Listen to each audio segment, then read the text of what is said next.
What's up, guys? Welcome back to Rendezvous with the Ramey family. I hope everyone had a great Christmas and a Happy New Year. It's been a long time since our last upload. We have been swamped with family and friends stuff from the holidays. I mean Christmas, I mean New Year's. Had a great time, and we just spent the time with the family and not working on videos. We also put solar panels on our house. For anybody that doesn't live in California, may not have known what's going on, but it's basically becoming mandatory, and not just because it's the law, but because PG&E is so ridiculous that I don't want to give them any more of my money. So that was kind of a process too. We went up to the snow. Just to get out of town, we shut up to Shaver Lake and Huntington Lake. Just played in the snow. We all got cold. We all got wet. And so of course we all got sick. And I even got my truck stuck in the mud in the field behind my house. I got a Toyota Tundra TRD Pro, a 2020, and that thing got stuck. And so my neighbor grabbed his F-250 and tried to yank it out, and then his truck got stuck. And then a passerby driving a Dodge Laramie, it's like 2,500, yanked both our trucks out like they were nothing.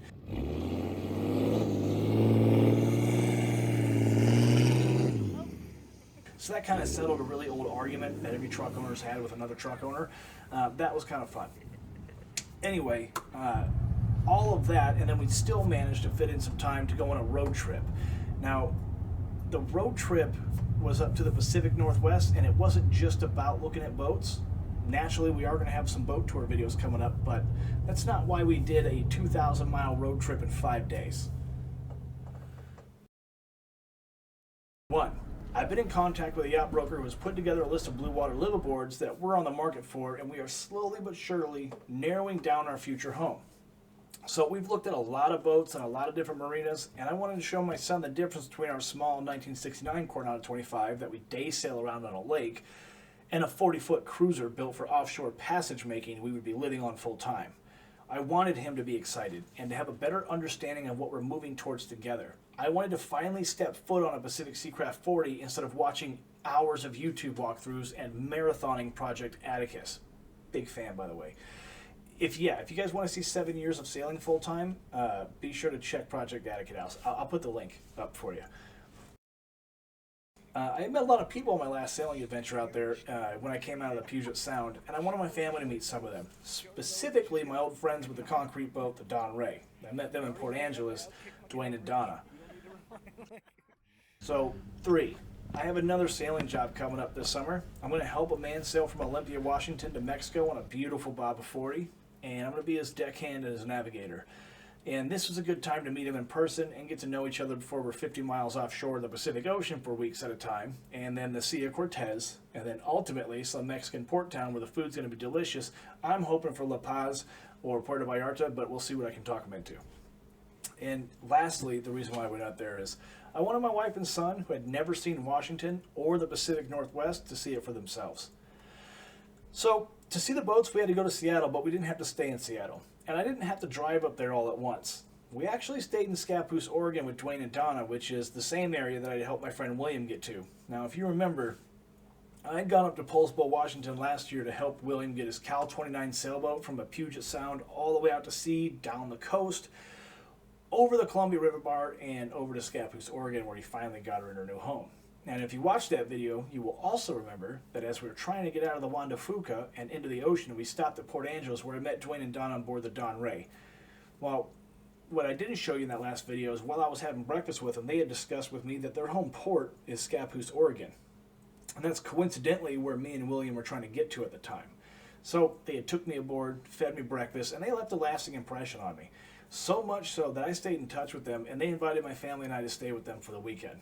So we went to Scappoose and stayed with Dwayne and Dawna, and instead of driving straight up to Seattle, we would travel out from their home for all of our appointments. We were blown away by the house he was remodeling on the river, the Dawna moored right next to it, and the hospitality that rivaled a 5-star hotel. Dawna can cook. I gained 6 pounds in the 3 days I spent with them, and I'm not sorry about any of it. It was unbelievable. I will have an entire video dedicated to those two and my stay with them. We had such a great time with them. They are lovely and kind people, and I'm excited to share their story with you and the history of the Dawna, as well as a better walkthrough than the last one I got, which was pretty impromptu and I didn't have a wide-angle lens. So let me make up to you with the next one. While I was in Scappoose, I knew I wanted to get back in touch with William, whose boat I knew was close by to Dwayne and Dawna's house. It's where we had left it moored last year. So a few weeks after I'd gotten home from my sailing trip up there, William dropped off the radar, and I hadn't really heard from him, and neither had any of the sailors that knew him. So I decided, since I was up there, it might be a good time to leave him a note on his boat and give him my number. In case his phone and all his contacts went back into the sea by accident, which is exactly what happened to him on our journey together last year. So I sent my son and Dwayne out on the dinghy to find his boat and leave him a message, and hopefully he's doing fine. We also went to Olympia, Washington, and met the skipper who enlisted me as a deckhand for my next sailing trip at sea. We ate dinner at the marina restaurant, and he allowed my family and I to stay on board his boat. Kind of to beat the hotel fees, but also I wanted my wife and my son to get an idea of what a marina is really like. Not all of them, but a lot of them. See, why would I make my wife and son sleep in a marina versus a hotel? Because it's kind of important. You see, Oregon and Washington are beautiful, but most marinas and most places you go to can feel kind of grimy, unsafe, and they stir up that same feeling you get in a bad neighborhood, like, a parking garage at night, or like a back alley behind a dive bar on the wrong side of town. Not all of them, but enough of them to make you real picky about where you park your boat, especially if it's your home. Some of these marinas are temporary stays for boat owners who need time for repairs. Others have abandoned their boats and allowed them to deteriorate. These are great places to buy boats for pennies on the dollar. I saw a 46-foot wooden boat sold for $6,000, and the 2 diesel engines in it were worth $10,000 a piece at least. So I wanted my son to come along to see the gross side of the boat life as well as the beautiful side of the boat life. A bad marina can sour your opinion on boat life real quick. A good one can do the opposite.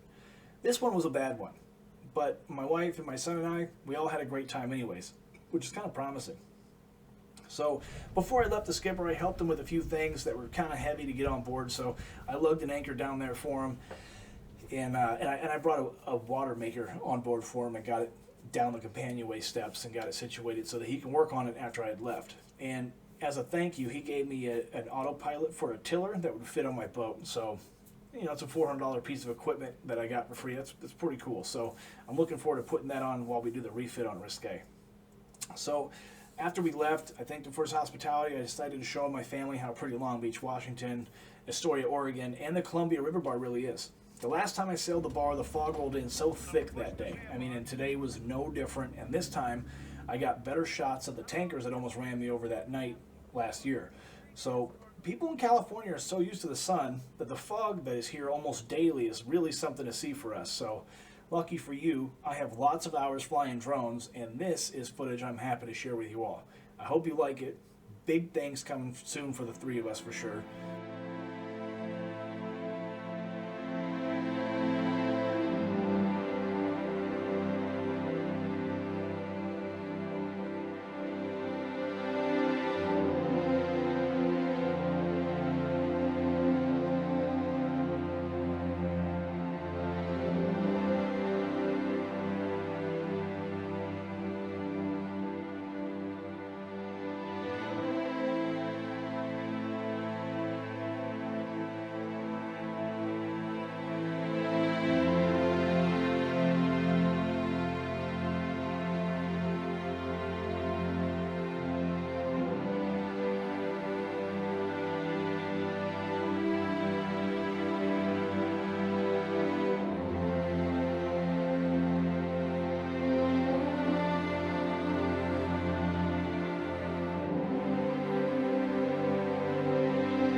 Don't forget to like and subscribe and turn on notifications so you won't miss the boat tours, the people we meet, the places we go, and the interior refit on our own boat as we make her more comfortable for us while we find our forever boat.